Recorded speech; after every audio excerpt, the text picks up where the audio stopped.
Hello, and welcome to ICO-Cast, a podcast from the Irish Chamber Orchestra, where we'll explore some of the music the ICO is playing this season. My name's Cliodhna Ryan, and each episode I'll have a chat with a friend, a colleague, or an expert. And together we'll follow where the music takes us as we get curious about what it tells us about our society, our culture, and ourselves. So today is all about tango. Later in the month, ICO are performing some of the music of Astor Piazzolla, who's a really renowned Argentinian tango composer. When I was thinking about tango, I realised I had all these assumptions about it, about what it looked like and who did it and where it came from. So to explore some of these assumptions and to learn more about tango's past and present, I had a chat with the internationally renowned tango dancer, composer and teacher, Julian Brigatti. Julian and I talked about the immigrant roots of tango, the origins of the dance and its steps, and its evolution over time. I also really loved hearing his description of the milonga, which is basically the Argentinian version of a ceilidh. He shared his observations on our relationship with our bodies and movement, and the transformative impact dance can have on this. So without further ado, here's my chat with Julian Brigatti. So we're going to talk about tango. The Chamber Orchestra are doing a tango concert in June. They're doing a concert with quite a lot of Piazzolla. And also you've met some of the orchestra because you taught some of them. Yeah, absolutely, in the class. It was fantastic class, actually. I still remember the class. And it was because we were going on tour to Buenos Aires and we were going to be there doing 2 concerts. And we wanted to go dancing. I went, I hadn't had classes, but I went, and what I was amazed by was I had all these ideas about tango, and everything that I saw and experienced really changed how I thought about it. I didn't know about the history of it or anything like that. And from what I heard, it's very much the music of immigrants, right?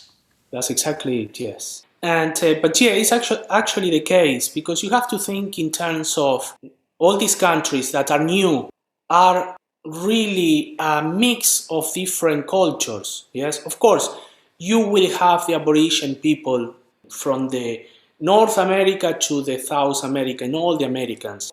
Unfortunately, most of the people that was living originally there was murdered, and all these Europeans came along at some stage. And then the country was born, and things start to develop, and years start to pass by, and wars start to manifest in Europe. It was a massive immigration from Italians, from Spanish, Russians, German, Irish. Irish immigration was huge. You have to think that, as far as I know, or as far as I remember, the second immigration the first immigration in a non-English country of Irish people is Argentina. And the original Irish were the ones that created the fences in the countryside to keep the cows and all the cattle for the farmers. So the influence of Irish is huge. In fact, I find out I have an Irish ancestor, 1835, from Don Larry neighborhood, and I live in Don Larry neighborhood. It's crazy, and I didn't know that this guy, John Deans, obviously when he arrived to Argentina, became Juan Deans, and he married there. So you can see that the immigration is the actual core of the country. But tango became because of this. Obviously, you have the big influence from the Spanish music and the Cuban music, like the habanera or habanera. Then you will have the African root as well. So you understand, so it's a fusion of different colors, and because poverty and the conditions that they came originally, they weren't good. You know, if you are escaping from the war or you are coming as a slave, really, of course, you find a new land with different opportunities, but at the same time, there is a part of you. It will be missing the motherland. And here is when art comes alive as a superhero, just to create some emotional relief to all these people that actually, even though they are having new families, there is a part of them that feel alone, and also the circumstances are not easy. And this is how tango begins, singing different painful melodies, poetic. It's really beautiful that like those communities and those different immigrant cultures created something together. Yes, this is a thing. Also because, for example, in the area of the barrio, which is the neighborhood of La Boca, for example, I don't know if you've been there, where the houses are different colors. Yeah. You will have these massive houses, and in each house, they are called conventillos, and they are very long, and probably a family will rent a room, and they will have some curtains, not even doors, just to have some privacy. And in the entire room, you will have an Italian family or a Spanish family or whatever. That means that when they all meet in the patio, yes, in the outdoors, they will have some live music, or they will play the guitar, or they are the Spanish cajon, or whatever. And this is how, I guess, because really nobody knows exactly how tango manifests, for certain, you understand. But obviously, we can guess that all these different rhythms from different countries. And at the very beginning, we didn't have the bandoneon, the bandoneon, which is the traditional instrument of tango. The instrument is from Germany. And eventually it came to Argentina, they adopted and they introduced it to tango. Yeah.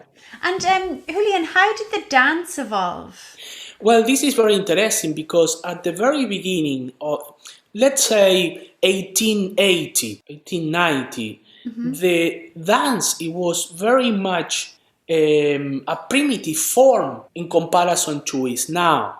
When the men used to come in this area, that is the corralones is where the animals, the cattle is coming from the countryside just to, kill them. So they will bring the animals, and the farmers will need a little bit of contact with some lady or two. They will dance tango, or a form of tango, before, as an introduction, before they dance other kind of things, okay? But as tango progressed, people was more interested also in creating different shapes and different steps, and those steps usually, or most of the time, will come from activities that the people will have or will do. For example, is this movement called la bicicleta, which is the bicycle, where both the foot of the man and the woman are touching and doing a little circle. Then you will have a step, which is a walk, because tango is based on walks, la caminata del bolsero. And the bolsero is the man that carry the bolsas, the sacks, in the harbor through this piece of wood, yeah, so you will have the deck of the harbor going to the ship, and the man will put the bag in there, put the hand on the side, and walk like this, yeah. So you get all these kind of tango walks, but are actually coming from there, and like that, many other movements. And the music was different, the rhythm was different, and in the 40s, because the music evolved and changed, and it was needed different kind of phrasings with the body or steps that will match the music.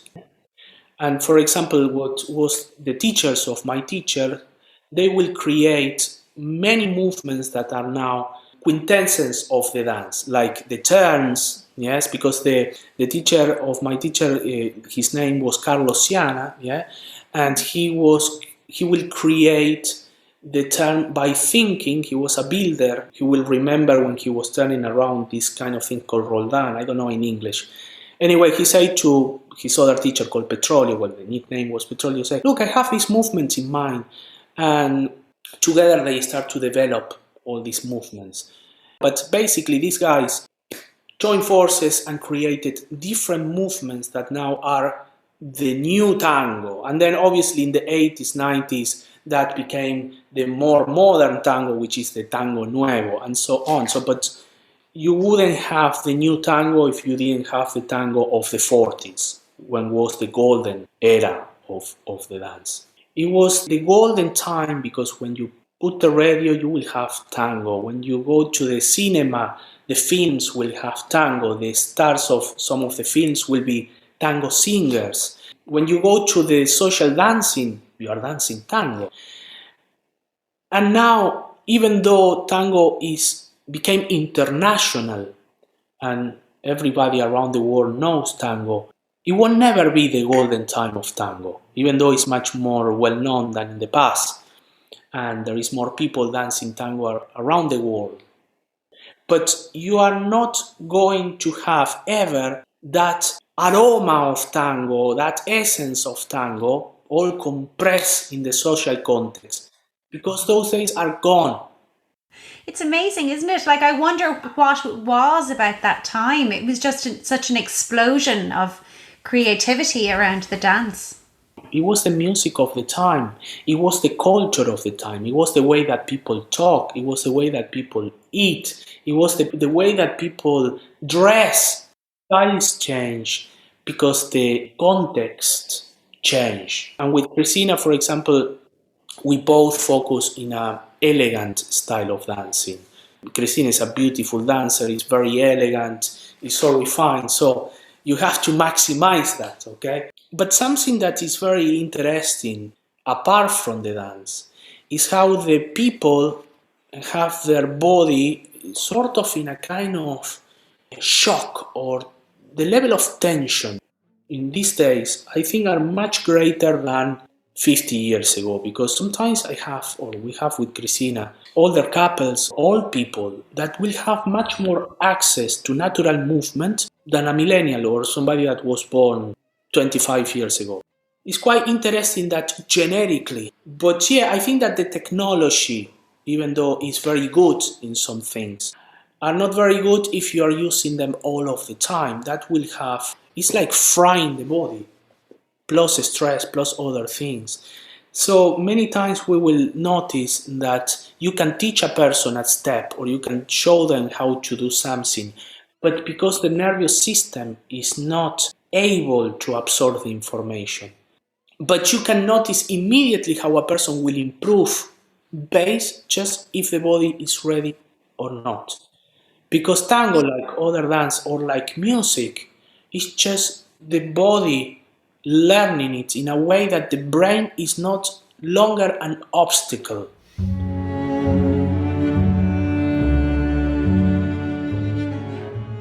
So I wanted to ask you about the milonga, because I was amazed by it when I went to one in Buenos Aires.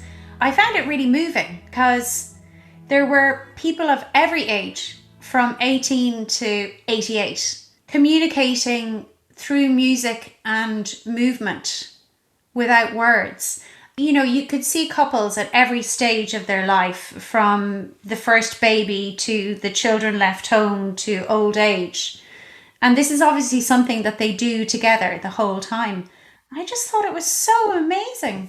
Yes, and it's funny because every city or every country will have, I imagine, this kind of out of context situations in the city. Because going to a milonga is sort of like opening a portal to a place that is not real or no longer exists. So it's not that you open the door of the milonga and you see things that are in context with the world we are living now. No. You go to the milonga and people is dressing in a different way. People is dancing music that is not longer current, and they are dancing it like, and feeling it like it's the music of now. It's a little bit like going to the past with a time machine. That's what a milonga is, at least in Argentina, obviously. But there are young people there dancing. Yeah, absolutely. That's why I'm saying it's like a time machine, because obviously things are starting to change now, because those old milongueros from the 40s, if they are not dead now, they are closer to the harp than the guitar, okay? They don't have much more to go because they are probably 80, 90 years old. That means that in the past, I remember when I used to go, I was maybe 20, 19. You see all these characters, that are from a film. How would you, because to me it felt like a really living, vibrant thing. This is the point I'm making, is that combination of that generation that is taken out from the scene of a movie. Plus all these new people wanting to feel that all time. So then you have two different currents, the guys that are in the peak of their life and the ones that are no longer there. And then you get the blend, as you were saying, of old people dancing with new people or young people. So this is why I'm saying it's a little bit like going into a time machine, because you go there and it's not a normal scene that you get in the day-to-day life. You understand? So it's like maybe going to a jazz club. Imagine just to walk now into a jazz club from the 50s or the 40s or 30s, you know? When I went, I just thought, I asked myself, why did I stop dancing? It just seemed such a beautiful way for people to communicate with each other and to express themselves with each other. Absolutely. And the thing is that you have the connection. It transcends the sexual aspect, because really the dance is much more based on the heart. Yeah. The point of connection, close embrace, is the heart.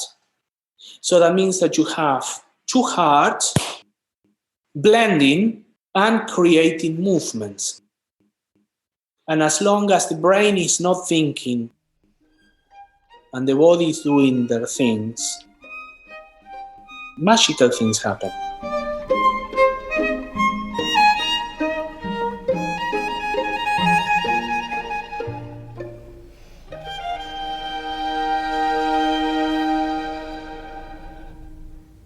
Magical things happen.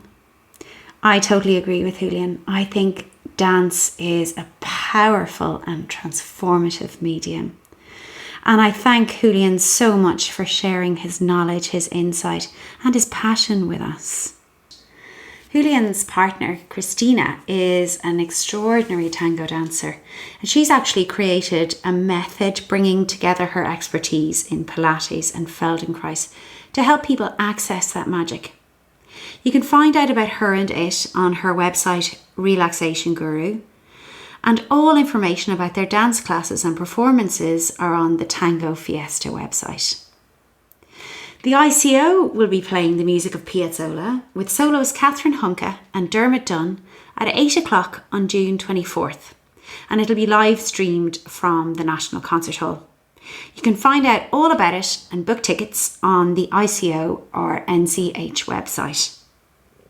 So thank you so much for listening to ICO-Cast. If you enjoyed what you heard, do let me know by giving it a like and a great review.